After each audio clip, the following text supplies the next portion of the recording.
सोमवार को विश्व टीबी दिवस के मौके पर बक्सर जिले के प्रख्यात हृदय रोग विशेषज्ञ डॉक्टर राजेश मिश्रा ने गोलंबर स्थित अपने क्लिनिक पर सैकड़ों टीबी प्रभावित मरीजों को जागरूक करते हुए मुफ्त में प्रोटीन और दवाओं का वितरण किया।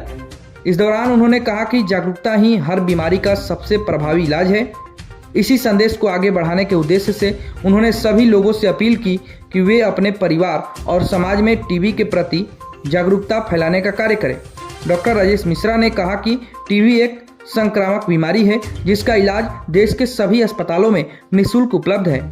उन्होंने बताया कि यदि घर के किसी सदस्य को टीबी है तो यह आसानी से अन्य लोगों में फैल सकती है। इससे बचाव के लिए रोगी को घर में मास्क पहनना चाहिए और डॉक्टर द्वारा दी गई दवाओं का नियमित रूप से सेवन करना चाहिए। आज विश्व टीबी दिवस है। 24 मार्च को विश्व टीबी दिवस मनाते हैं। तो मैं लगातार टीबी के प्रति लोगों को जागरूक करता रहा हूं और उसी के बारे में आज मैंने एक प्रोग्राम रखा था अपने हॉस्पिटल में, ताकि लोगों को टीबी के बारे में बताएं और जो लोगों के अंदर कुछ गलत अवधारणाएं हैं टीबी को लेके उसको खत्म करने का प्रयास। योजनाओं के बारे में जो मोदी जी ने सरकारी योजनाओं के साथ टीबी के उन्मूलन के प्रति बहुत तेजी से आगे बढ़ रहे हैं, उसके बारे में लोगों को बताया। इससे पहले क्या होता था कि टीबी के लिए एक निक्षय पोषण योजना है, उसकी जो राशि है उसको मोदी जी के सरकार ने दुगना बढ़ाया मरीजों के लिए, ताकि वो जागरूक हों और उस टीबी की वजह से जो उनकी इम्यूनिटी कम होती है अपने खान पान का भी ध्यान रखें उन पैसों से, और दवाएं तो मुफ्त में दी ही जा रही हैं। साथ ही साथ जो मैंने लोगों को ये भी बताया कि कैसे पहले टीबी की संख्या बहुत ज़्यादा होती थी, अब उसमें कमी आई है।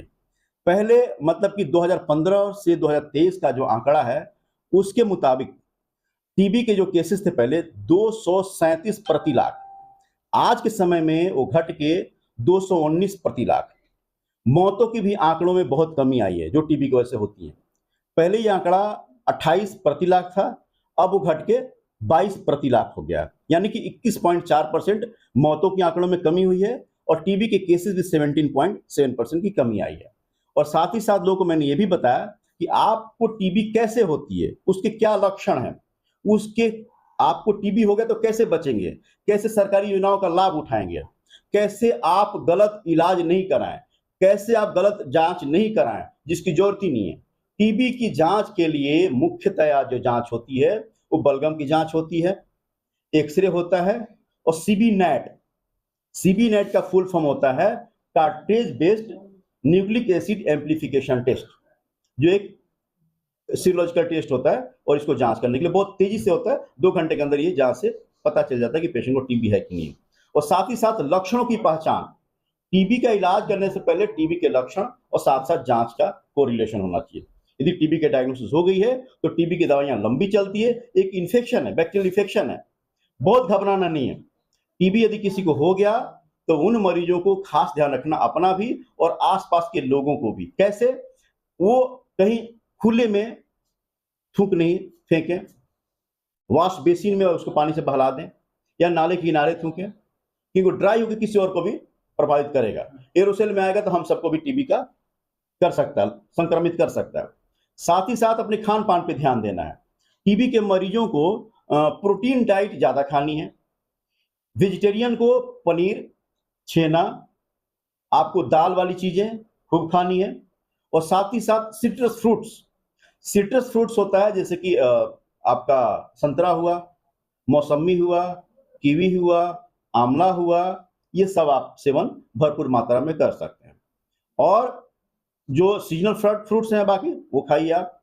ड्राई फ्रूट्स का इस्तेमाल कर सकते हैं, बादाम, पिस्ता, काजू, अखरोट, और साथ ही साथ अनाज का समय पे सेवन करना बहुत जरूरी है। ये भी मैंने बताया कि टीबी की दवाइयों से कभी कभी ड्रग इंड्यूस्ड हेपेटाइटिस हो जाता है, क्योंकि उन चीजों पे मैंने फोकस किया जिससे लोग वाकिफ नहीं है, परिचित नहीं है। तो टीबी की दवाइयां इससे क्या होती है ये बताना क्यों जरूरी था मुझे, क्योंकि कई बार मरीज टीबी की दवाई शुरू कर देते हैं, उनको थोड़े टाइम बाद जॉन्डिस होता है, वो दवाई खुद से बंद कर देते हैं, यार वो दवाई से हमारा नुकसान हो गया, हम कैसे चलाएं। नहीं, वो स्वाभाविक तौर पे ड्रग इंड्यूस्ड टीबी हेपेटाइटिस हो जाता है टीबी की दवाइयों से। ऐसा हो तो संपर्क करें फिजिशियन को, जिनको आप दिखाते हो उनको बताइए कि सर दवाइयाँ खाना शुरू किया, तब से मुझे ये दिक्कतें आने लगी है। तो दवाई का डोज थोड़ा रिएडजस्ट होता है और साथ ही कुछ हेपेटाइटिस के लिए दवाइयाँ दी जाती है। तो विस्तार से मैंने चर्चा किया और मैं लगातार करता रहा हूँ। अभी कई कार्यक्रम मुझे करना है और मैं आप देखता हूँ, मीडिया बंधु आप जानते भी होंगे, इस बात से वाकिफ होंगे कि पिछले कुछ वर्षों में अनगिनत मैंने हेल्थ कैंप किया। मेन इसका उद्देश्य और लक्ष्य मेरा ये है कि लोगों को स्वास्थ्य के प्रति जागरूक कर सकूं, ताकि वो स्वस्थ रहेंगे तभी कुछ कर सकेंगे। और दवा भी वितरण किया गया, आज दवाई वितरण किया गया और ये मेरे द्वारा प्रोटीन पाउडर का भी वितरण हुआ।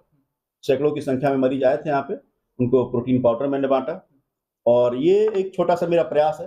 बाकी सरकार तो काम कर रही है, मुझे ऐसे छोटे छोटे प्रयास लोग करते रहें तो गरीबों का भला होगा, आम जनता का भला होगा, उनके बारे में कोई सोच सकेगा। और ये एक प्रोटीन पाउडर से क्या होगा, हाँ एक प्रयास किया था कि लोग जागरूक हों, समझे इस बात को। समय